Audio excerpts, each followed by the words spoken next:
today, we are back with a brand new season of Spotlight on Air with the general theme, awareness, acceptance, and action.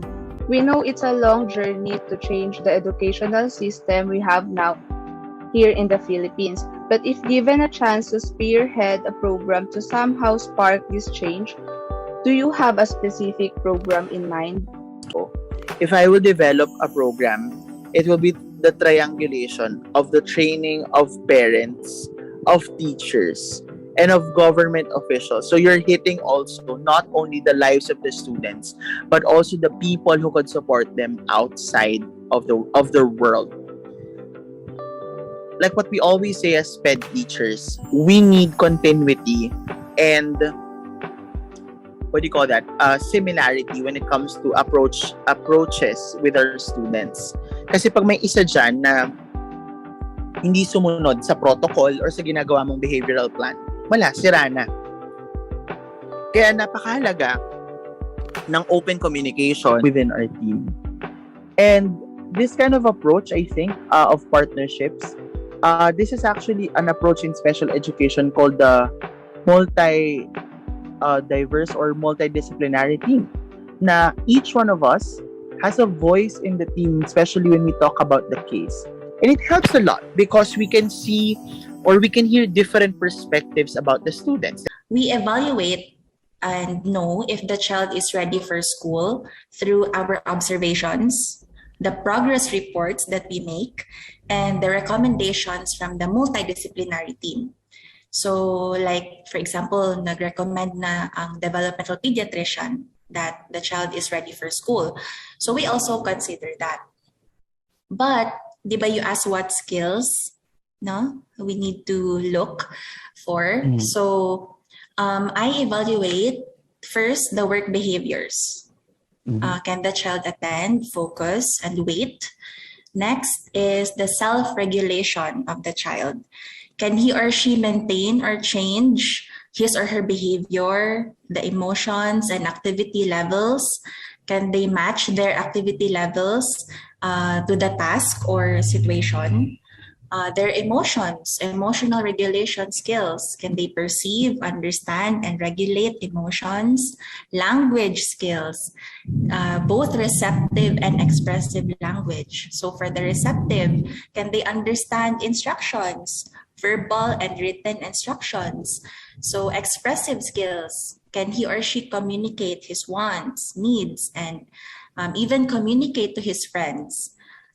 We also assess their fine motor skills. Can they trace, color, write their names? And then visual perceptual skills like copying from book to notebook, copying from blackboard to the paper.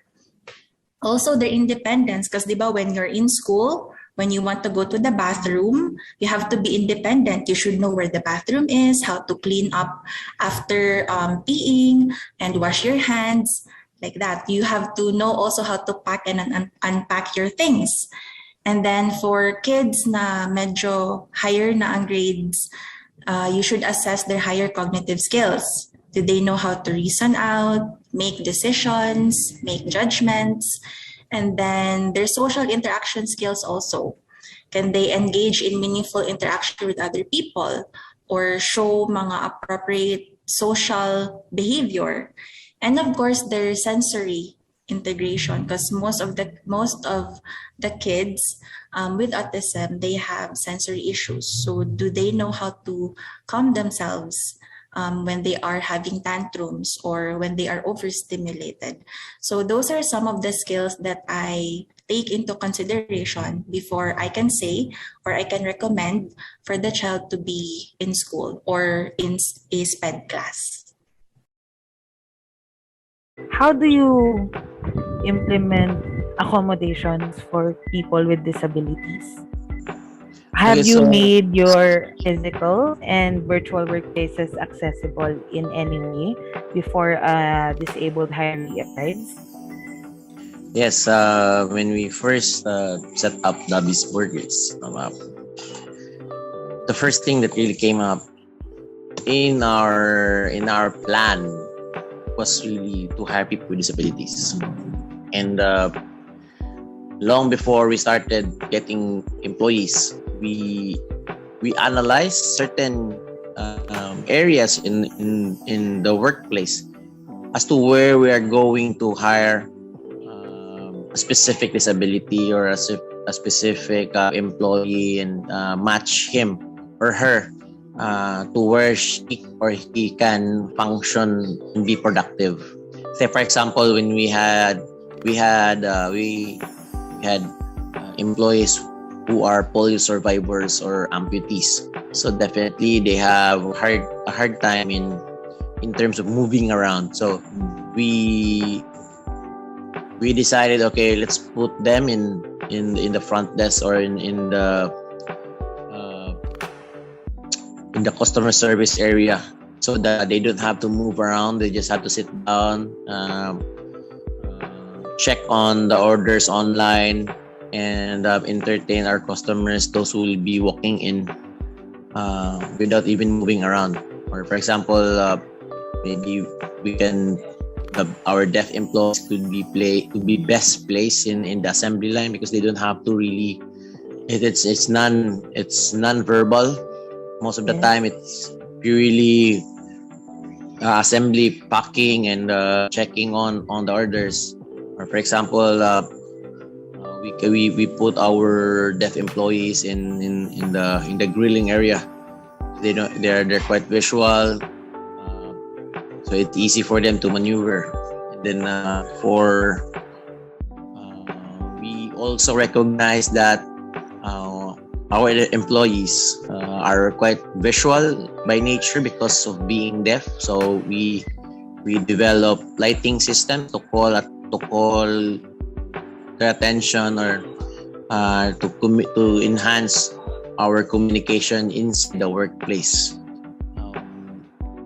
We also have developed, we wanted to engage our employees to our customers and normalize interaction with disabilities, particularly with deaf people communicating in sign language. So we developed our menu to be very visual, so they don't have to be wordy enough that they just have to point and then point their orders. We also do recognize that we have customers with disabilities. So we collaborated with a blind organization that will help us print our menu in Braille. Question is, can you guys tell us something about how the internship curriculums were like before the pandemic? The curriculum was, of course, face-to-face. Everything has to be done face-to-face. Teaching strategies, assessment methods, all of the resources we utilized were face-to-face. However, in CDU, when we tried to change our curriculum into an outcome-based education, we have already started with a few methods that involves virtual platform.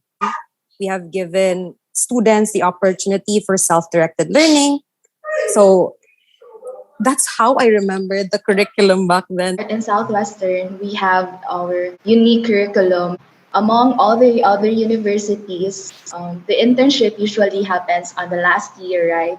So in Southwestern, we have a distributed internship wherein internship starts second year of college. So before the pandemic, we had this set up already, and there were no certain restrictions or barriers to our treatment. We don't have to follow any safety protocols. That is an intense thing.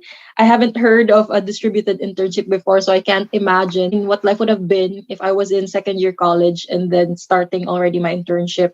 So what were the necessary adjustments that were made in the curriculum in order to adapt to the changes brought about by the pandemic? If you remember back then, when you're physically with your peers, diba, and with your superiors, the bond is fundamentally different. And I believe that the lack of this has an impact on their mental health. I've received a lot of inquiries from my interns for guidance services. There's also like the lack of opportunities to demonstrate patient handling skills.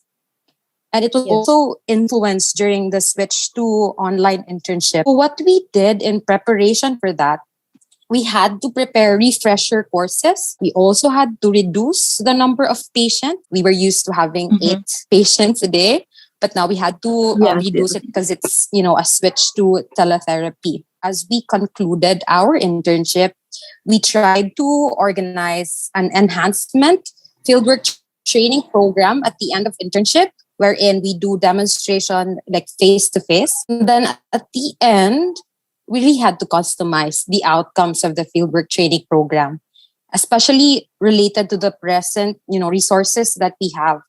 So since we do everything online, we had few modifications to our teaching methodologies. Evaluation methods had to be modified as well. Somehow, same expectations as an intern, but different methods lang. One of the major change, Jud, is teletherapy as a service delivery, which everyone had to go through trainings and seminar because, again, our curriculum was not really prepared for teletherapy. It was also during the pandemic, we started with non-clinical roles. So we had internship in the academe, and then another internship with PAOT, our professional organization. New positive changes man sad noon.